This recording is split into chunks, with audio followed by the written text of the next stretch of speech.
বন্ধুরা, এই পাখিটি কি দেখতে পাচ্ছেন? আশা করি এই পাখিটি চিনতে পেরেছেন। এই পাখিটি হলো পায়রা। আপনার বাড়িতে যদি কখনো পায়রা আসে, আপনি কি জানেন এই বিষয়টি আসলে কিসের ইঙ্গিত দেয়? বাড়িতে পায়রা আসা শুভ নাকি অশুভ? আর যদি সেই পায়রা বাড়িতে এসে ডিম পাড়ে, তাহলে সেই ক্ষেত্রে কি হয়? যদি আমাদের বাড়িতে আসে, তাহলে আমরা সেই ক্ষেত্রে কি করা প্রয়োজন? এই সমস্ত কিছু এই ভিডিওতে আপনাদের সামনে বিস্তারিত আলোচনা করব। এবং সর্বোপরি বাড়িতে পায়রা আসার পর কোন ঘটনা ঘটেছে, এরকম একটি সত্য ঘটনা আপনাদের সামনে তুলে ধরব। আশা করি এই ভিডিওটি থেকে আপনি অনেক কিছু শিখতে পারবেন। তাই ভিডিওটি সম্পূর্ণ মনোযোগ সহকারে দেখুন এবং শুনুন। বন্ধুরা, আমাদের সংস্কৃতিকে পায়রাকে বিভিন্নভাবে দেখা হয়। কিছু মানুষ মনে করেন পায়রাকে শান্তির প্রতীক, আবার কিছু মানুষ একে সমস্যা বা অসুখের কারণ বলে মনে করে। পায়রা যুগ যুগ ধরে বিভিন্ন সংস্কৃতিতে বিভিন্ন প্রতীক বহন করে আসছে। খ্রিস্টান ধর্মের পায়রাকে পবিত্র আত্মা এবং শান্তির বার্তা হিসেবে দেখা হয়। এই গল্পটা আশা করি আপনারা জানেন যে খ্রিস্টান ধর্মের নোয়ার কাহিনীতে মহাপ্লাবনের পর শান্তির বার্তার বাহক হিসেবে একটি পায়রা তার মুখে জলপাইয়ের পাতা নিয়ে ফিরে এসেছিল। অন্যদিকে গ্রিক রোমান পুরাণেও পায়রাকে প্রেম ও সৌন্দর্যের দেবী ভেনাসের সঙ্গে যুক্ত করা হয়। একজোড়া পায়রাকে প্রায়শই প্রেম এবং বিশ্বাসের প্রতীক হিসেবে গণ্য করা হয়। মুসলিম ধর্মেও পায়রাকে শান্তি ও আল্লাহর বাহক হিসেবে গণ্য করা হয়। অন্যদিকে আমাদের সনাতন ধর্মে পায়রাকে সৌভাগ্য এবং দুর্ভাগ্যের উভয়ের বলেই গণ্য করা হয়েছে। বৈদিক জ্যোতিষশাস্ত্রে পায়রার উপস্থিতি নিয়ে ভিন্ন ভিন্ন মত আছে। জ্যোতিষশাস্ত্রে বলা হয়েছে বাড়িতে পায়রার আগমন খুবই শুভ এবং এটি বাড়িতে ইতিবাচক শক্তির প্রবেশ ও সৌভাগ্যের চিহ্ন বহন করে। এমনটা বিশ্বাস করা হয় যে পায়রা আমাদের বাড়িতে সুখের সঙ্গে অর্থও নিয়ে আসে। যদি পায়রা আপনার বাড়িতে বারান্দায় বা ছাদে এসে বসে বা নিয়মিত আসে, তবে এটি আপনার আর্থিক অবস্থার উন্নতির ইঙ্গিত দেয়। অনেক সময় এটিকে অপ্রত্যাশার অর্থপ্রাপ্তি বা আটকে থাকা অর্থ ফিরে আসার ইঙ্গিত হিসেবেও দেখা হয়। বাড়িতে একজোড়া পায়রার আগমনকে পারিবারিক শান্তি, প্রেম এবং সম্পত্তির বৃদ্ধির প্রতীক হিসেবে গণ্য করা হয়েছে। এটি পরিবারের সদস্যদের মধ্যে বন্ধনকে আরও দৃঢ় করে। যদিও কিছু ক্ষেত্রে জ্যোতিষশাস্ত্রে শনি গ্রহের সঙ্গে পায়রাকে যুক্ত করা হয়, তবে এটি প্রায় শনির শুভ প্রভাবের ইঙ্গিত দেয়। শনি মহারাজ যদি আপনার প্রতি প্রসন্ন হন, তবে তিনি আপনাকে আপনার পরিশ্রমের ফল এবং সমৃদ্ধি প্রদান করে। পায়রাকে নিয়মিত খাবার দিলে শনি মহারাজ খুশি হন বলে জ্যোতিষশাস্ত্রে গণ্য করা হয়। তবে বাস্তুশাস্ত্র মতে বাড়িতে পায়রা আসা বিষয়টি শুভ হিসেবেই গণ্য করা হলেও বাড়িতে দীর্ঘ সময় ধরে পায়রার বাসা বাঁধা অশুভ হিসেবে গণ্য করা হয়। এই প্রসঙ্গে বলা হয়েছে, বাড়িতে যদি পায়রা দীর্ঘ সময় ধরে বাসা বাঁধে থাকে, তাহলে সেক্ষেত্রে অনেক সময় এর জন্য বাড়িঘর তোর অপরিষ্কার এবং অপরিচ্ছন্ন থাকে। অনেক সময় পায়রার পায়খানা থেকে দুর্গন্ধ, নোংরা এবং বিভিন্ন রোগ ছড়ায়। এটি বাস্তবমতে নেতিবাচক শক্তি তৈরি করতে পারে। ফলে স্বভাবতই এই প্রশ্নটি উঠে আসে যে বাড়িতে পায়রা আসলে তাহলে কি করা প্রয়োজন? যদি পায়রা বাড়িতে বাসা বাঁধে, তখনই বা কী করা প্রয়োজন? এই প্রসঙ্গে একটি সত্য ঘটনা উল্লেখ করা প্রয়োজন। ঈশান নামে এক যুবক তার পরিবারের নিয়ে একটা ছোট্ট শহরে বাস করত। ঈশান ছিল ভীষণ পরিশ্রমী, কিন্তু ভাগ্য যেন কিছুতেই তার সহায়ক হয়ে উঠছিল না। অনেক চেষ্টা করেও সে কোনোভাবেই আর্থিক সমৃদ্ধি অর্জন করতে পারছিল না। তার ছোট ব্যবসা প্রায়শই লোকসানের মুখে পড়ত এবং সে প্রায়ই হতাশায় ডুবে থাকত। একদিন সকালে যখন ঈশান তার দোকানে ঝাঁপ খুলছিল, তখন সে দেখল একটি পায়রা এসে তার দোকানের দরজার ঠিক ওপরে এসে বসে রয়েছে। পায়রাটি দেখতে ভারী সুন্দর, শুভ্র তার পালক। ঈশান প্রথমে এটিকে সাধারণ ঘটনা বলেই মনে করল, কিন্তু পায়রাটা প্রতিদিনই সেখানে আসতে শুরু করলো।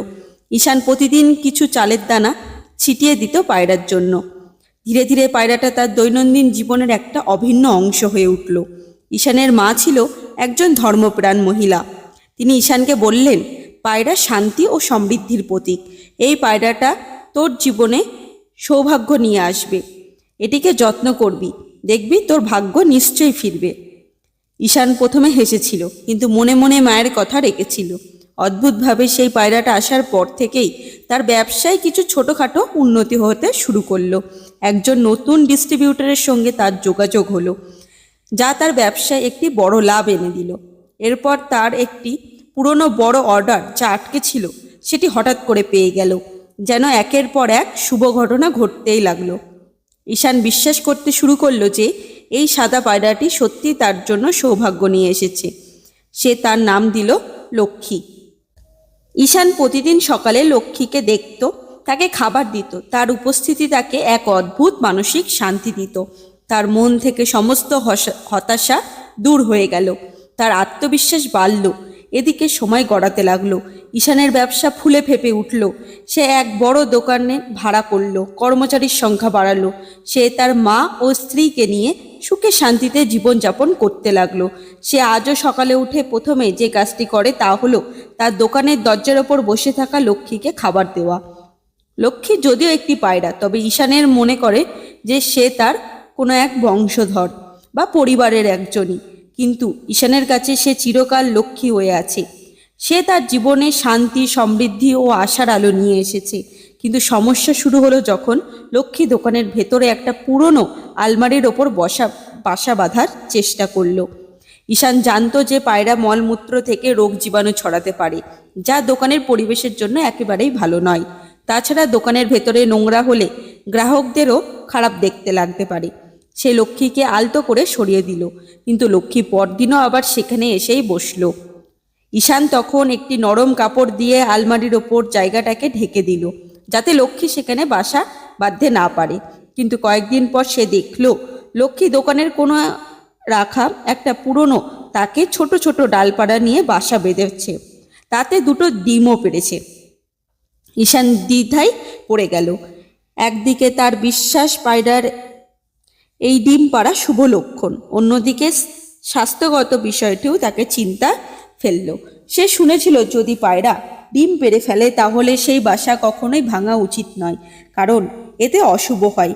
অনেক ভেবে চিন্তে ঈশান তার সিদ্ধান্ত নিল যে বাসাটি ভাঙবে না। সে ভাবল, প্রাণী যখন ডিম পেড়েছে তখন সেটা নষ্ট করা উচিত নয়। ওদের সন্তান ফুটলে তারপর সরিয়ে দেব। সে প্রতিদিন লক্ষ্মীর জন্য দোকানের বাইরে জল ও শস্যদানা রাখত। দোকানের ভেতরে যে অংশ বাসা ছিল সেই জায়গাটি সে খুব ভালোভাবে সাবধানে পরিষ্কার রাখত, যাতে পায়রার মলমূত্র থেকে কোনো দুর্গন্ধ বা জীবাণু না ছড়ায়। কয়েকদিন পর ডিম ফুটে সুন্দর দুটো ছোট্ট পায়রা বাচ্চার বের হলো। ঈশানের মুখে এক অদ্ভুত হাসি ফুটে উঠল। সে রোজ দূর থেকে তাদের বড় হওয়া দেখত। যখন বাচ্চাগুলো একটু বড় হলো এবং উঠতে শিখলো, তখন লক্ষ্মী তাদের নিয়ে অন্য কোথাও চলে গেল। লক্ষ্মী চলে যাওয়ার পর ঈশান সেই জায়গাটা ভালোভাবে পরিষ্কার করে নিল। সে বুঝতে পারল পায়রার আশা শুভ হতে পারে, কিন্তু তাদের বাসা ভাঙাটা কিছু ক্ষেত্রে অশুভর কারণ হতে পারে, বিশেষ করে স্বাস্থ্যবিধির দিক থেকে। তবে যদি তারা বাসা বাঁধে ফেলে, ডিম পাড়ে, তাহলে ধৈর্য ধরো এবং বাচ্চাগুলি বড় না হওয়া পর্যন্ত অপেক্ষা করাটাই মানবিক এবং সঠিক কাজ। এরপর যত্ন করে সেই স্থানটি পরিষ্কার করে নেওয়া উচিত। ঈশান এখন তার দোকানে পায়রাদের জন্য দোকানের বাইরে একটা ছোট্ট জায়গা তৈরি করে দিয়েছে, যেখানে তারা নিরাপদে বসতে পারে এবং খাবার খেতে পারে, কিন্তু দোকানের ভেতরে আর বাসা বাঁধার সুযোগ পায় না।